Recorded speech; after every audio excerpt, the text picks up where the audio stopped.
আমরা আল্লাহ সুবহানাহু ওয়া তাআলাকেই কেবলমাত্র ভয় করি, কারণ আমরা মুসলিম জাতি। আমরা জানি সকল কর্তৃত্ব, সকল ক্ষমতা, সবকিছু আল্লাহ সুবহানাহু ওয়া তাআলার, আর অন্য কারো নয়। আল্লাহ আজ্জা ওয়া জাল্লা হলেন স্রষ্টা, আর বাকি সব কিছু হলো সৃষ্টি। সুতরাং যে স্রষ্টা আমাদের রব, যিনি আমাদেরকে সৃষ্টি করেছেন, তাকে ছাড়া আমরা আর অন্য কাউকে ভয় করি না।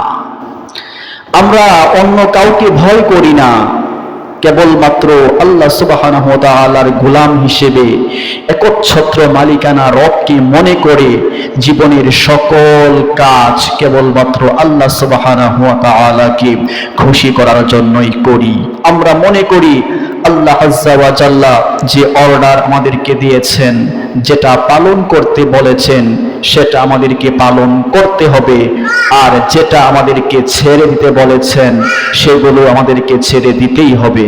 কারণ কেবলমাত্র আল্লাহ সুবহানাহু ওয়া তাআলার আদেশ মানা এবং মধ্যেই রয়েছে এই জাতির সফলতা, মুসলিম জাতির সফলতা।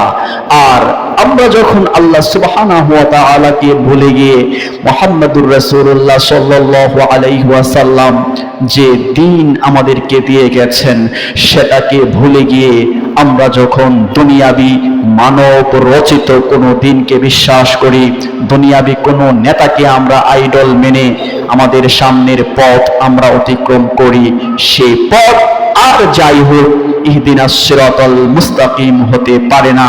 ইহদিনাস সিরাতাল মুস্তাকিম কেবলমাত্র একটা পথই রয়েছে, যে পথের কথা আল্লাহ সুবহানাহু ওয়া তাআলা বলেছেন, যে পথ দেখিয়ে দিয়েছেন মুহাম্মদুর রাসূলুল্লাহ সাল্লাল্লাহু আলাইহি ওয়াসাল্লাম।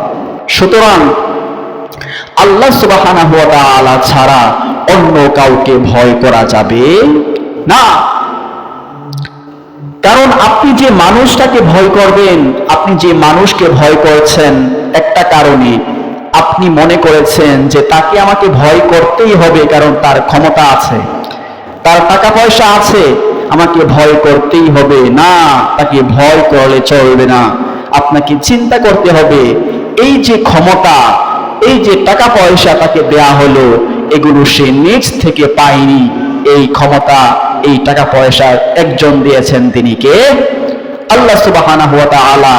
সে আমাকে চাইলেই খারাপ কিছু করতে পারবে না, সে আমাকে চাইলেই ভালো কিছু করতে পারবে না, এর ক্ষমতা তার নেই, কারণ সেও জানে না কখন তার মৃত্যু হবে।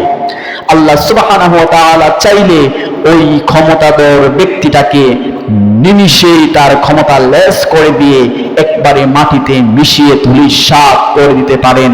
আল্লাহ সুবহানাহু ওয়া তাআলা চাইলেই তার কাছে যত টাকা পয়সা আছে, যত ক্ষমতা আছে, সবগুলো নিঃশেষ করে দিয়ে তাকে রাজা থেকে একেবারে ফকির বানাতে পারেন।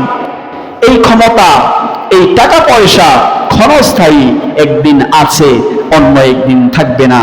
কিন্তু আল্লাহ সুবহানাহু ওয়া তাআলার ক্ষমতা ছিল, আছে এবং থাকবে। সুতরাং মুসলিম জাতিকে আল্লাহ সুবহানাহু ওয়া তাআলা ব্যতীত অন্য কাউকে ভয় করা চলবে না।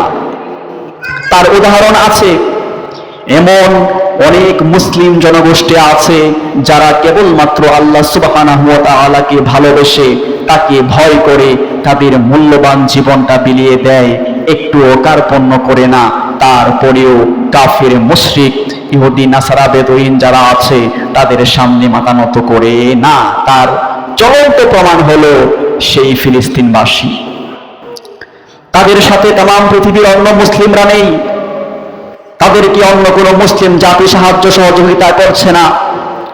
তাদের পাশে গিয়ে তাদের মুসলিম ভাইয়েরা অস্ত্র নিয়ে দাঁড়াচ্ছে না। তারপরেও তাদের কাছে যা আছে সেইগুলো নিয়েই কেবলমাত্র আল্লাহ সুবহানাহু ওয়া তাআলাকে ভয় করে সে বাতিল শক্তির বিরুদ্ধে দুর্বার গতিতে আন্দোলন গড়ে তুলছে, এবং তাদের বড় বড় অস্ত্রের সামনে গিয়ে, তাদের অত্যাধুনিক অস্ত্রের সামনে গিয়ে তারা কখনো বা তাদেরকে হত্যা করে জাহান্নামে পাঠিয়ে দিচ্ছে, কখনো বা তারা নিজেরা মৃত্যুবরণ করে শাহাদাতের সুধা পান করছে। সুবহানাল্লাহ। এটা হচ্ছে মুসলিম জাতির শক্তিমত্তা। অন্য কাউকে বিশ্বাস করে নয়, অন্য কাউকে ভয় করে নয়, কেবলমাত্র একজনকে ভয় করে, তিনি হচ্ছেন আমাদের রব। তারা বিশ্বাস করে নিয়েছে আল্লাহ সুবহানাহু ওয়া তাআলার কথা মতো চললেই যদি আমার জীবনটাও চলে যায়, আমি সেই জীবনকে এমনভাবে উৎসর্গ করব, আমার মধ্যে একটা ট্যাগ লেগে যাবে, আমাকে আর সাধারণ মৃত্যুকারীদের কাতারে ফেলে দেয়া হবে না, আমাকে বলা হবে শহীদ। আর শহীদের মর্যাদা আল্লাহ সুবহানাহু ওয়া তাআলার কাছে নিরঙ্কুশ। আল্লাহ সুবহানাহু ওয়া তাআলা যত মৃত্যু, এই পৃথিবীর মানুষগুলো যতভাবে মৃত্যুবরণ করে, কেউ গাড়ি অ্যাক্সিডেন্টে মারা যায়, কেউ রোগে মারা যায়, কেউ বা এমনিতেও মারা যায়, কিন্তু আল্লাহ সুবহানাহু ওয়া তাআলার কাছে উত্তম মৃত্যু হলো শহীদি মৃত্যু। আর এই শহীদি মৃত্যু আপনার নসিব হবে, আপনি শহীদ হতে তখনই পারবেন, আপনার মন তখন চাইবে যখন আপনি কেবলমাত্র পৃথিবীর সব কিছুকে ভুলে গিয়ে শুধুমাত্র আল্লাহ সুবহানাহু ওয়া তাআলাকে ভয় করবেন, অন্যথায় এটা পসিবল নয়।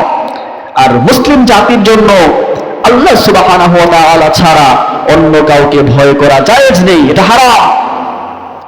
ভয় করা যাবে না অন্য কাউকে, শুধুমাত্র একজনকে ভয় করতে হবে, তিনি কে? আল্লাহ সুবহানাহু ওয়া তাআলা। আল্লাহ সুবহানাহু ওয়া তাআলা পবিত্র কুরআনুল কারীমের মধ্যে বললেন, ওয়ালাহু মা ফিস সামাওয়াতি ওয়াল আরদি ওয়ালাহুদ্দীন ওয়াসিবাত আফাগায়রাল্লাহি তাত্তাকুন। আল্লাহ সুবহানাহু ওয়া তাআলা বললেন, আসমান সমূহ এবং জমিনে যা কিছু আছে সব কিছু আল্লাহ সুবহানাহু ওয়া তাআলার। আসমানে, এই জমিনে যা কিছু আছে, আমাদের চোখে যা কিছু পড়ে, আবার গায়েবের মধ্যে যা কিছু আছে, সব কিছু কেবলমাত্র আল্লাহ সুবহানাহু ওয়া তাআলার, অন্য কারো নয়। এগুলো রব ছাড়া অন্য কেউ সৃষ্টি করেনি।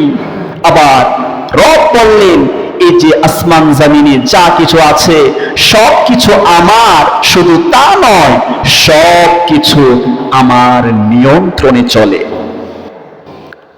আসমান এবং জমিনে যা কিছু আছে সব কিছু একজনের নিয়ন্ত্রণে চলে, তিনি কে? আল্লাহ সুবহানাহু ওয়া তাআলা। আল্লাহ সুবহানাহু ওয়া তাআলা এগুলোকে কন্ট্রোল করেন, এগুলোকে নিয়ন্ত্রণ করেন। রব বললেন, সব কিছুর উপরে আমার কর্তৃত্ব রয়েছে, তারপরেও কি তোমরা আল্লাহ আজ্জা ওয়া জাল্লাকে ভয় করা ব্যতীত দুনিয়ার কোনো মানুষকে ভয় করবে? রব কোশ্চেন ছুড়লেন আপনার কাছে, আমার কাছে, বললেন, সব কিছুর উপরে আমার কর্তৃত্ব চলে, সব কিছু আমার নিয়ন্ত্রণে, তারপরেও কি তোমরা তোমাদের রব ব্যতীত অন্য কাউকে ভয় করবে? অন্য কাউকে ভয় করা যাবে না, কারণ পৃথিবীর কোনো মানুষের হাতে আপনার হায়াত নেই, পৃথিবীর কোনো মানুষের হাতে আপনার মৃত্যু নেই। আপনি চাইলেই মৃত্যুবরণ করতে পারবেন না, পৃথিবীর কোনো মানুষ চাইলেই আপনাকে হত্যা করতে পারবে না, পৃথিবীর কোনো মানুষ চাইলেই আপনার কোনো ক্ষতি করতে পারবে না। সব কিছু পারেন একজন, তিনি কে? আল্লাহ সুবহানাহু ওয়া তাআলা। এজন্য আপনার জীবনে আল্লাহ সুবহানাহু ওয়া তাআলার ভয় থাকতে হবে। যে ব্যক্তি কেবলমাত্র আল্লাহ সুবহানাহু ওয়া তাআলাকে ভয় করে, এই পৃথিবীর মধ্যে অন্য কাউকে আর ভয় করার কোনো প্রয়োজন নেই। তিনি রাজাধিরাজ, তিনি সকল ক্ষমতার উৎস, তার কাছে সকল ক্ষমতা, অন্য কারো কাছে কিছুই নেই, কারণ তারা সৃষ্টি। থাকবে কি করে? সে আজকে আছে তো কালকে নেই। এজন্য আপনার জন্ম থেকে মৃত্যু পর্যন্ত সব সময় একজনের আনুগত্য করতে হবে, তিনি কে? আল্লাহ সুবহানাহু ওয়া তাআলার আনুগত্য আপনাকে করতে হবে, অন্য কারো আনুগত্য করা যাবে না। এটা জায়েজ নেই, এই পৃথিবীর মানুষ যখন সব দিক থেকে মুখ ফিরিয়ে কেবলমাত্র আল্লাহ সুবহানাহু ওয়া তাআলার আনুগত্য করবে, ওই ব্যক্তি দুনিয়া এবং আখিরাতে সফল হয়ে যাবে। ঠিক কি না? দুনিয়া এবং আখিরাতে সফল হয়ে যাবে। কিন্তু হায় কি অবস্থা আমাদের হয়ে গেল, আমরা অবসর আছি, আমরা সুস্থ আছি, কিন্তু আল্লাহ সুবহানাহু ওয়া তাআলার ইবাদত করতে আমরা রাজি নই। কত সময় আপনার হাতে আছে? আপনি ঘন্টার পর ঘন্টা সময় অতিক্রম করছেন আড্ডা দিয়ে, বেশিক করে গল্প করে, দোকানে বসে আপনি আড্ডা দিচ্ছেন, আপনি ঘরে বসে আড্ডা দিচ্ছেন, কিন্তু আপনাকে যখন বলা হয় ইসলামিক রুলস এন্ড রেগুলেশন গুলো আপনি মানেন, আপনি একটা ইসলামিক বই পড়েন, আপনি পবিত্র কুরআনুল কারীম একটু পড়েন, আপনি রাসূল সাল্লাল্লাহু আলাইহি ওয়াসাল্লামের হাদিসগুলো একটু বর্ণনা করেন, একটু পড়েন, সে অনুযায়ী আমল করেন, দেখা যাবে আপনার কাছে তখন আর সময় থাকে না।